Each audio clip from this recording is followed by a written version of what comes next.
So a synchrotron is a circular particle accelerator that produces particle collisions with much higher energies than a linear accelerator or a cyclotron. And it follows a path of a fixed radius, and it works by taking a beam of charged particles, such as protons, and accelerating them between pairs of electrodes, which is the same way that a linear accelerator works. And two beams of oppositely charged particles can be accelerated in different directions, as shown by the poorly drawn purple versus pink arrows. And so these beams can be accelerated in different directions around the synchrotron simultaneously. So this would occur for collision beam experiments. The ring of electromagnets keeps the particles moving in this circular path. And so this is done by increasing the magnetic field strength to compensate for the increase in relativistic mass. Magnets also keep the beams focused, and so in this way synchrotrons can create much higher energy particle beams than cyclotrons, and they produce small bursts of particles. So if your experiment required a continuous stream, you would need a cyclotron instead. The energy per cycle is NQV, where N is the number of cavities, Q is the charge, and V is the potential difference, like the voltage between them. And so if you're asked the number of cycles to obtain a certain energy, it is the required energy divided by the energy per cycle.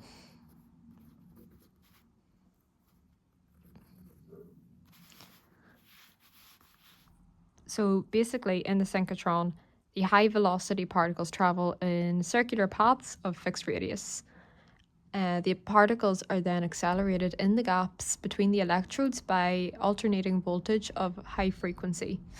And as with other accelerators, this alternating voltage is applied in the electrodes so that when a charged particle leaves one electrode, it is attracted to the next one. And so the one behind it effectively repels it, and the one in front will have the opposite potential to attract it.